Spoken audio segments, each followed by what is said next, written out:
And you know he is, you know who he is, correct? Please face them. Please face them, my brother. I want them to see you. Huyu ndio yeye mwenyewe.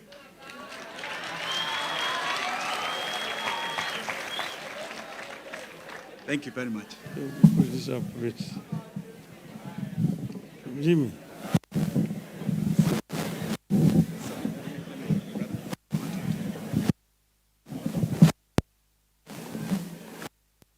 Yeah. Yeah.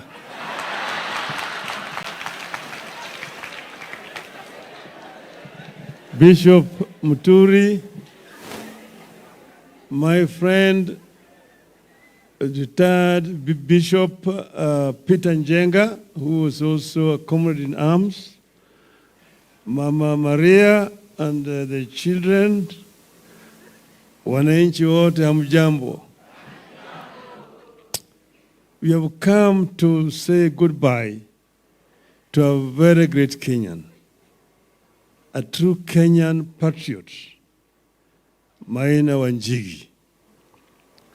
If you read the life of Maina Wanjigi, the life of dedication, life of struggle, and life of exemplary service to the people of this country.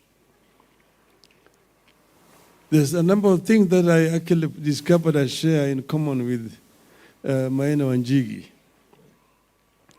One is that he had wanted to become a doctor. But when he went there and then he saw the cadavers, the dead bodies, he gave up. I also happen to have suffered the same fate. I was supposed to be a medical doctor. But when we were taken into the place where they were actually dissecting dead bodies, I got scared. And I said, I must change. And I changed and I became an engineer. But you see, Maina Wanjigi came from humble background and was so committed and dedicated. I studied so well, went to some of the best schools, and graduated very well. But Mama Maria has also told us here,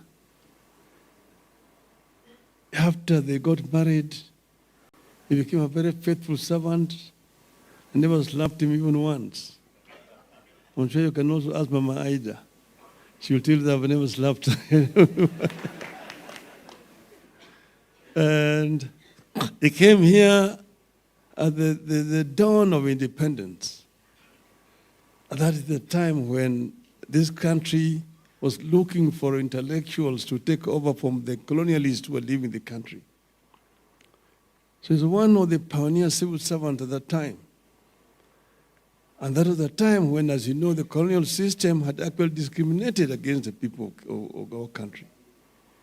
So Africans were on the periphery of the economy of this country. Then they came up with this paper, Sessional Paper number 10. And it was actually meant at bringing Africans from the periphery to the center of the economy. That's how ICDC was formed.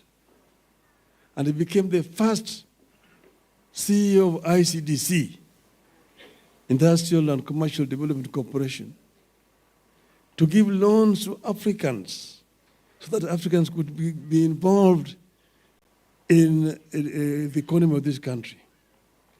Then they formed the KNTC as well. He established ICDC in a very strong footing.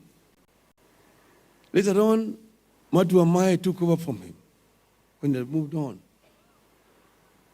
But then he went on to serve in other capacities and then became a member of parliament for Kamkunji, for the death of Tom Mboya. I came to know him in the early 70s at that time, when he was now a member of parliament and I was myself working in town. I remember at the time of the death of J.M. Kariuki, when our Njigi was one of the people who stood very, very firm that the truth of the death of Kariuki need to be told and be known. He worked very well in Kamkunji. His records are known. And even in Parliament.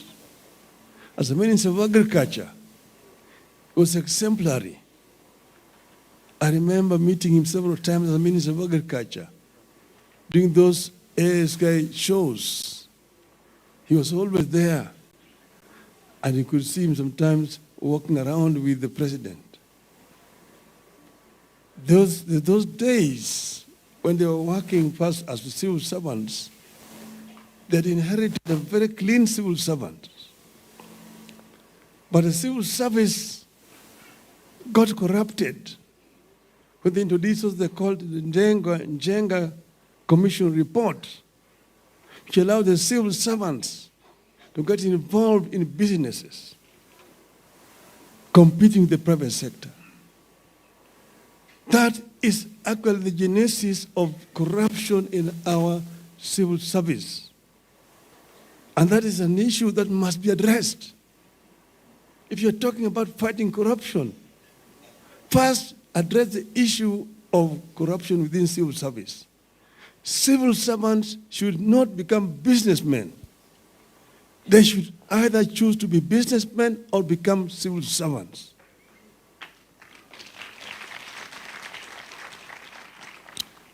So, but now I'm digress. Last time I was here in Nyeri with elders here, Mr. Governor, I talked about history. And he told me, you don't want to hear history.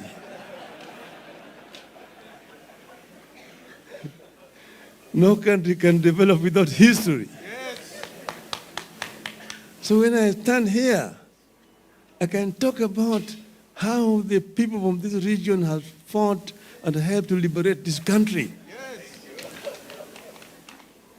I talked another time about Dedan Kimathi. I was telling you how independence was fought and how, in the end, the people of Kenya united together, the rest of our country. And I actually would want to tell you that if you don't know history, you cannot know the future. This country has come from very far. And we are here where we are today. In the midst of a crisis, I want to join those who have spoken before me. We used to be in the trenches. Reverend Peter Njenga here called him a comrade in arms. We used to go to him at the All Saints Cathedral. But one time, his leg was swollen.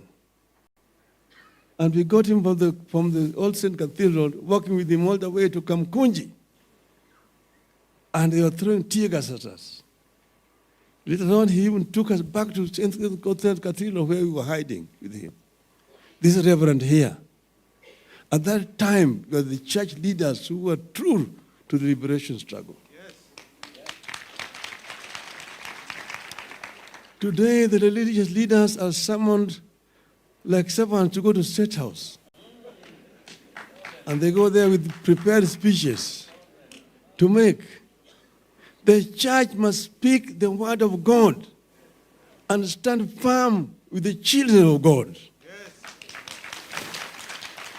The church should not be subservient to the temporal power. The church should sympathize and stand on the side of the people of this country and speak truth to power. If things go wrong, speak truth to power. When children of this country come out in their large numbers to say something is wrong, the church itself should stand with these children. The Gen Z,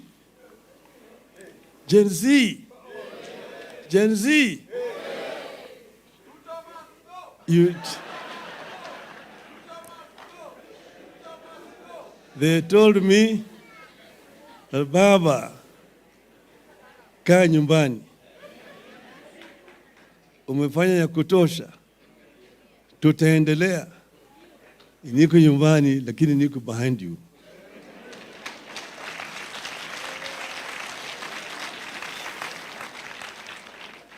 What this country now requires is a serious dialogue, a comprehensive dialogue that will be able to fix all the things that have gone wrong, deal with issues of unemployment of our youth, the issues of corruption, the issues of ethnicity and tribalism and nepotism, issues of exclusion. These are the issues that need addressed.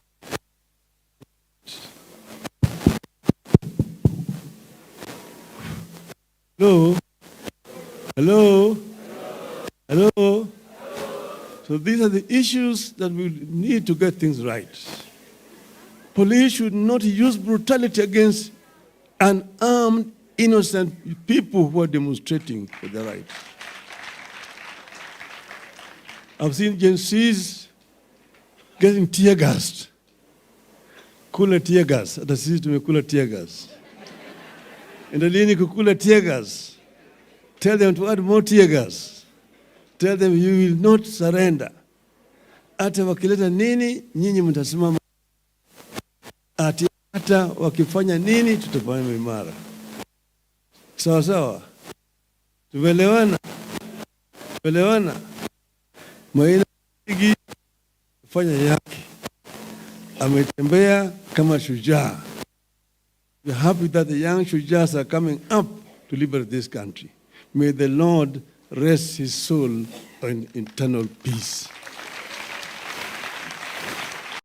Makofi, makofi, makofi tafadhali. Huyo ndio shujaa wa the second liberation. Muko. Gen Z muko. Hata hawa watoto wetu wakiwa kwa ground walikuwa nazungumza hiyo wimbo inaitwa nini? Inaitwa nini?